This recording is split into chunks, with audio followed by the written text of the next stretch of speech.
अब आप मुझे बताइए, इतने सारे काम हो जाए तो किसी को भी आराम करने का मन कर जाए कि न कर जाए? कर जाए कि न कर जाए? लेकिन ये मोदी है, आपके लिए जीता है, वो रुकना जानता नहीं है।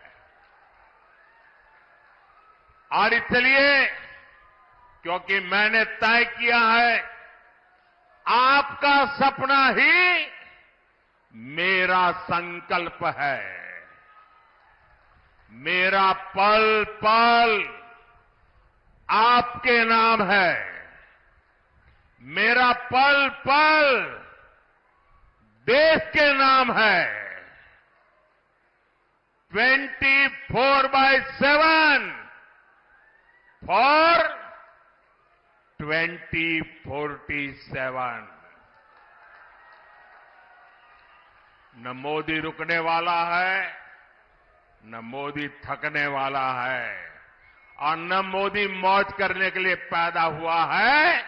मोदी मेहनत के लिए पैदा हुआ है।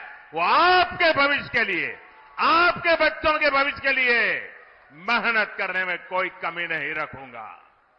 साथियों, ये इंडी गठबंधन वाले इतनी निराशा में डूबे लोग हैं कि भविष्य की ओर देखने के लिए हौसला ही नहीं रहा। ये कहते हैं कि मोदी विकसित भारत की बात क्यों करता है? ये कहते हैं मोदी भारत को तीसरी बड़ी आर्थिक ताकत बनाने की बात क्यों करता है? ये लोग अपने परिवार और सत्ता के लोभ के अलावा कुछ नहीं करते और जनता से छलावा करते रहते। साथियों, कांग्रेस और इंडी गठबंधन के एक और खतरनाक इरादे से मैं आज देश के लोगों को, अलीगढ़ के लोगों को आगाह कर रहा हूं। मैं देशवासियों को आगाह करना चाहता हूं। कांग्रेस और इंडी गठबंधन की नजर अब आपकी कमाई पर है, आपकी संपत्ति पर है। कांग्रेस के शहजादे का कहना है कि उनकी सरकार आई तो कौन कितना कमाता है, किसके पास कितनी प्रॉपर्टी है, किसके पास कितना धन है, किसके पास कितने मकान है, उसकी जांच कराएंगे। इतना ही नहीं, वो आगे कहते हैं कि ये जो संपत्ति है उनको सरकार अपने कब्जे में लेकर उसको सबको बांट देगी, ये कहते हैं। ये मैनिफेस्टो उनका कह रहा है। भाइयों बहनों, आप सोचिए, हमारी माताओं बहनों के पास सोना होता है। ये सोना अवसरों पर सिर्फ शरीर पर पहन करके प्रभाव पैदा करने के लिए नहीं होता है। हमारे देश में माताओं बहनों के पास जो सोना होता है, कितना ही कम क्यों न हो, वो स्त्री धन होता है, पवित्र माना जाता है, कानून भी उसकी रक्षा करता है। अब इनकी नजर कानून बदलकर हमारी माताओं बहनों की संपत्ति छीनने का भी खेल खेला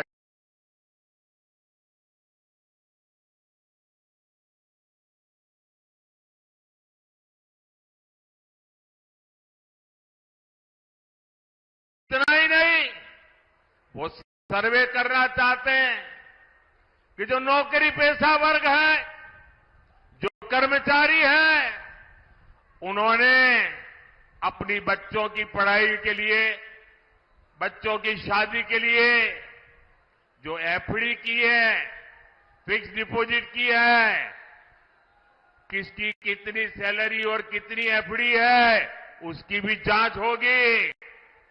किसके पास एक वाहन है, किसके पास 2 वाहन है, उसकी भी जांच होगी। यानी किसके पास कितनी जमीन है, उसकी भी जांच होगी। व्हीकल कितने हैं, उसकी जांच होगी। कांग्रेस इसका सर्वे कराएगी और फिर कांग्रेस कब्जा करेगी। सरकार के नाम पर कब्जा करके आपकी संपत्ति को छीन करके बांटने की बात कर रही है। कांग्रेस यहां तक जाएगी, अगर आपका गांव में पुराना पैतृक घर है, बच्चों के भविष्य के लिए आपने शहर में मानो छोटा फ्लैट ले लिया, और अगर पता चला कि आपका गांव में भी एक घर है, तो 2 में से 1 छीन लेंगे कि आपको 2 की जरूरत नहीं है, जिसको नहीं उसको दे देंगे। कांग्रेस के लोग कहेंगे कि आपके पास गांव में एक घर तो पहले से ही है। ये माओवादी सोच है, ये कम्युनिस्टों की सोच है। ऐसा करके कितने ही देशों को वो पहले बर्बाद कर चुके हैं। अब यही नीति ये कांग्रेस पार्टी और इंडिया अलायंस भारत में लागू करना चाहती है। आपकी मेहनत की कमाई, आपकी संपत्ति पर कांग्रेस अपना पंजा मारना चाहती है। आपका स्त्री धन लूटना चाहती है। माताओं बहनों का मंगलसूत्र अब सलामत नहीं रहेगा, ये कांग्रेस ने कहा है। इन परिवारवादी लोगों ने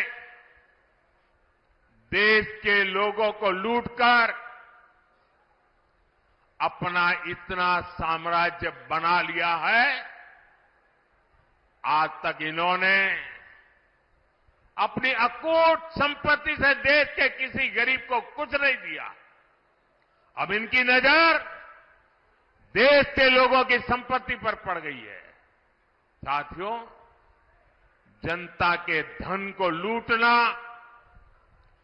देश की संपत्ति को लूटने कांग्रेस अपना जन्मसिद्ध अधिकार समझती है।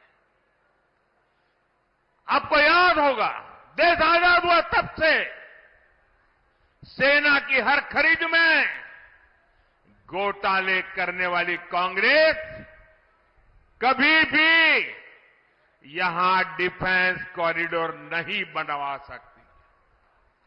बीजेपी की वजह से अब हमारा यूपी आत्मनिर्भर भारत, आत्मनिर्भर सेना का बहुत बड़ा हब बनने जा रहा है।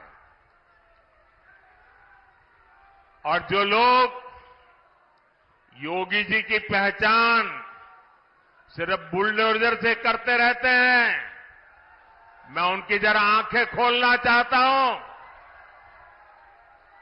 उनकी आंखें खोलना चाहता हूं। उत्तर प्रदेश में आजादी के बाद जितना औद्योगिक विकास नहीं हुआ, वो अकेले योगी जी के कालखंड में हुआ है।